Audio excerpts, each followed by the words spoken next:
আমি কোনটা মিথ্যে আর সত্য বলবো আপনার কাছ থেকে জ্ঞান নেব না। আমি আপনাদের প্রথমেই বলি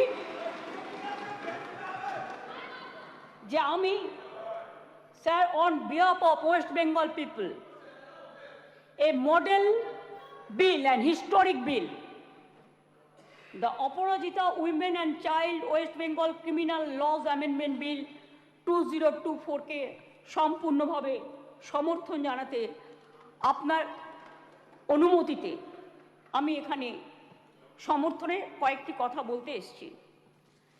আমি অপোজিশন লিডার যেগুলো বলেছেন, পয়েন্ট রেজ করেছেন, আমি প্রত্যেকটার উত্তর দেব। তার জন্য ধৈর্য ধরে আপনাকে শুনতে হবে। আমি প্রথমেই বলি, মাননীয় অধ্যক্ষ, সকল মাননীয় সদস্যা এই সভার এবং বাইরেও যারা আছেন, জানতে পাচ্ছেন, শুনতে পাচ্ছেন, প্রেস মিডিয়া সহ তারা আমার বিরোধিতা করলেও আমি কিন্তু তাদের বিরোধী নই। আমি তাদের সকলকে, অ্যাসেম্বলির সব স্টাফেদের সকলকে, সেক্রেটারি জেনারেলের থ্রুতে, অ্যাডমিনিস্ট্রেশনের যারা আছে, প্রশাসনের যারা আছে, সকল ভাই বোনেদের আমি ধন্যবাদ জানিয়ে আমি বলবো, মেয়েদের অধিকার রক্ষার লড়াইয়ে আমি যখন দিনটা ঠিক করেছিলাম স্যার, আমি তখন নিজেও এটা আমার নলেজে ছিল না, কিন্তু হিস্ট্রি রিপিটস ইটসেলফ। একটা কথা আছে, ইতিহাসের পুনরাবৃত্তি হয়। মেয়েদের অধিকার রক্ষার লড়াইয়ে আমি যখন এটা বলছি, আমার গায়ে কাঁটা দিচ্ছে, তার কারণ এটা আমার আবেগ হচ্ছে। আপনারাও শুনলে আপনাদের গায়েও কাঁটা দেবে ঘটনাটা শুনলে। মেয়েদের অধিকার রক্ষার লড়াইয়ে 3রা সেপ্টেম্বর একটি ঐতিহাসিক দিন।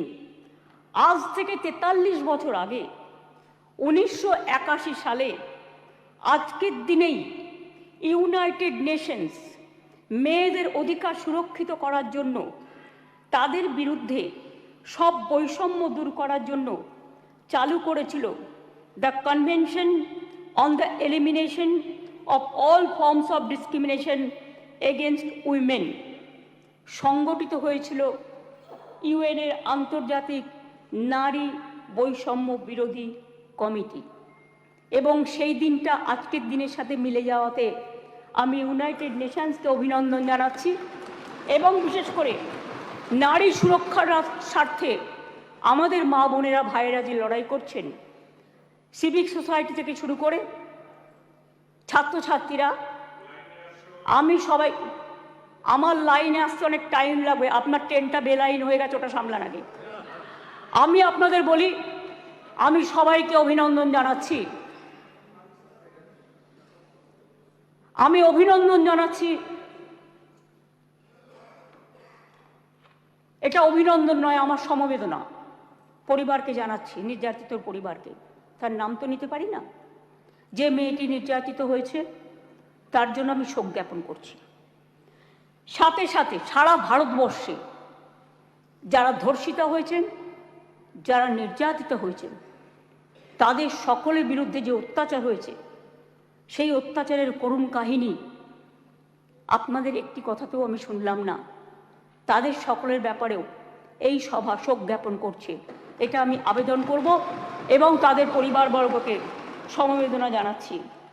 ধর্ষণের মতো নিকৃষ্ট, নৃশংস, নক্কারজনক ঘটনার ক্ষেত্রে অত্যন্ত দ্রুত পুলিশি অনুসন্ধান ও বিচার প্রক্রিয়া সম্পূর্ণ করে দোষীদের কঠোর শাস্তি দেবার কথা আমরা বলছি।